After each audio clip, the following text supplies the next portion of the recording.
Всем привет! Меня зовут Юлия Цпанова. Я работаю в команде продукта, и сегодня я вам хочу рассказать о том, как мы запускали нашу первую новогоднюю пиццу и почему мы недовольны ее результатами. Наверняка многие из вас знают, что периодически мы запускаем сезонные продукты. Это помогает нам предлагать какие-то новые сочетания нашим гостям, привлекать новую аудиторию в нашей пиццерии. Так, к примеру, в прошлом году в июне мы запускали пиццу оле-оле, в августе была пицца жар-баран, в октябре мы запускали пиццу тунцом, и у нас был свободный слот с 3 декабря, и мы начали думать, что же интересного мы можем предложить нашим гостям. А так как это был новогодний маркетинговый цикл, естественно, мы захотели запустить что-то новогоднее, какую-то новогоднюю праздничную пиццу. Мы начали искать, что же это может быть. Мы думали по поводу красной икры, думали по поводу рождественской индейки, даже были мысли по поводу пиццы с мандаринами, тем более у нас есть опыт запуска пиццы с мандаринами, у нас в Китае есть такая пицца. Даже были мысли по поводу соуса шампань. Но на самом деле в результате мы поняли, что самым ключевым блюдом праздничного новогоднего стола является салат оливье. Это действительно тот продукт, который все знают с детства, который любят многие.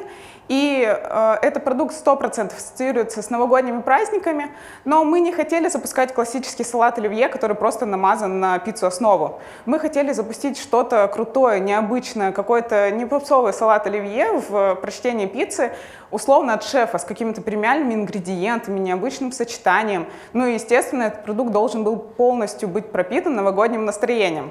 Ну, в двух словах, вот так вот мы видели салат оливье классический, и вот этот вот модный Дед Мороз, это должна была быть наша новогодняя пицца.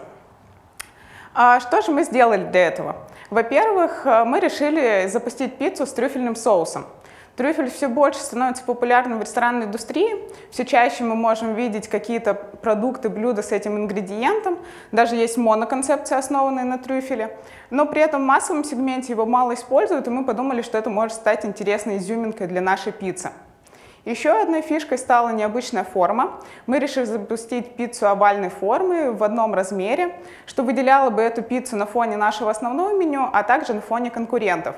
А также, так как у нас появляется уникальная форма, нам необходимо было запустить новую коробку, и это прекрасная возможность ее забрендировать и оформить в новогоднем стиле. Но что-то пошло не так. Так, в процессе разработки рецепта мы поняли, что изначально идею, которую мы нарисовали в себе в голове, не так просто реализовать.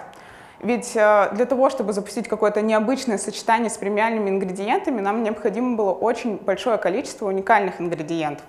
Это 100% должен быть какой-то мясной топпинг, а может быть и 2 мясных топпинга. Это должны были быть овощи, соус. И, естественно, это большое количество уникальных ингредиентов и большая нагрузка на пиццерии, особенно в новогодние праздники.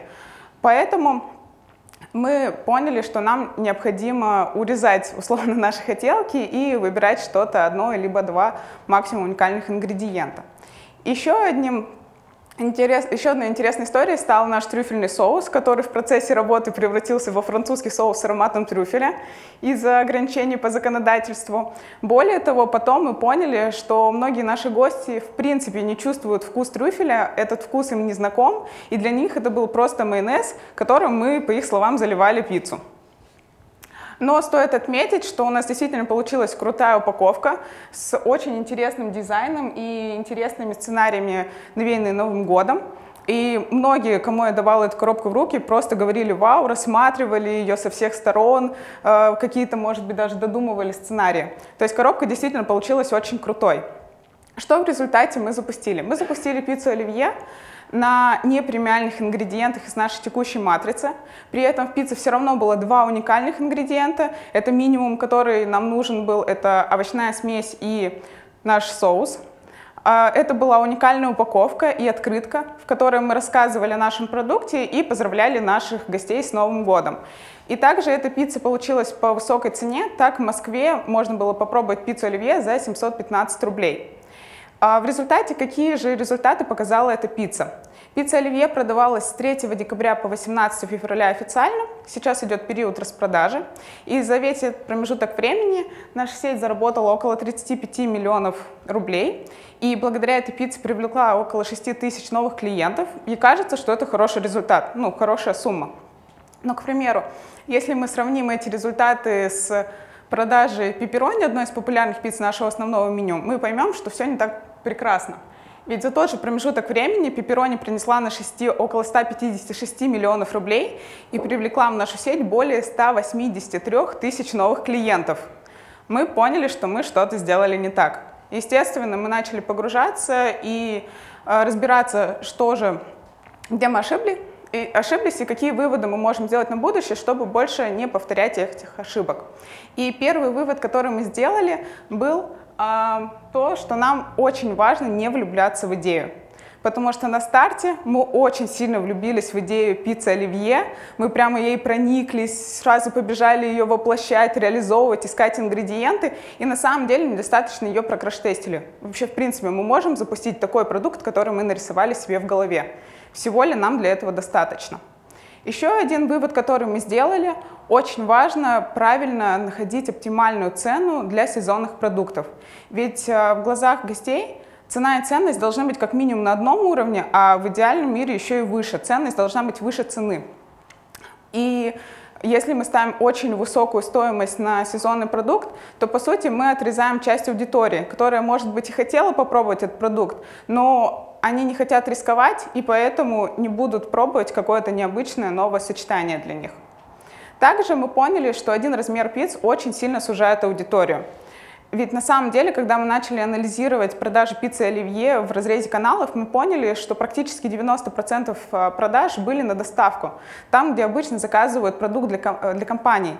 А в ресторане продаж было практически меньше 10% в каких-то пиццериях. И, естественно, мы поняли, что одним размером мы просто недополучили выручку. Еще один интересный инсайт, который мы получили, это то, что у новогодних продуктов очень сильная сезонность. Когда мы запускали этот продукт и разрабатывали его, мы рассчитывали, что так как о Новом году просто говорят везде и всюду с декабря по конец января, то весь этот промежуток времени пицца будет бомбить, она будет актуальна. Но на самом деле это не так, ведь пики продаж у пиццы были буквально несколько дней, когда была череда прям активных корпоративов, а все остальное время она была не актуальна. И, соответственно, мы ее практически не продавали. Ну и еще один вывод, который мы для себя сделали, он, наверное, очевидный, но иногда мы про него, к сожалению, забываем. Очень важно учитывать, какие вы еще продукты запускаете в тот же промежуток времени. Так, с 3 декабря мы запускали еще пиццу из половинок. Это новый функционал, который позволял нашим гостям соединять две пиццы в одной. И по идее, когда гости приходили на сайт, они в итоге просто выбирали, попробовать им пиццу оливье, либо попробовать им новый функционал. И как мы видим по продажам, многие выбирали второе. И, соответственно, мы недополучали выручку по нашей новинке. Несмотря на это, я хочу сказать огромное спасибо всей команде, которая запускала этот продукт. Мы запустили самый сложный продукт в истории с 2 уникальными ингредиентами, с уникальной упаковкой, с уникальной открыткой. С технической точки зрения очень круто. У нас всего 4 пиццерии не запустили продукт вовремя из-за сложной логистики. Все остальные были готовы к запуску. И я хочу сказать, что мы не будем на этом останавливаться, мы сделали выводы, мы будем умнее, но мы будем продолжать экспериментировать и искать какие-то новые сочетания, фишки, чтобы радовать наших гостей. И я уверена, что пицца оливье имеет своих фанатов, мы получаем хорошие отзывы в соцсетях. Также, возможно, кто-то еще не успел попробовать эту новинку, а сейчас она в периоде распродажи, поэтому после моей презентации предлагаю пройти в наше кафе-ресторан и попробовать пиццу оливье. Всем хорошей продуктивной недели и крутых инсайтов каждый день. Спасибо!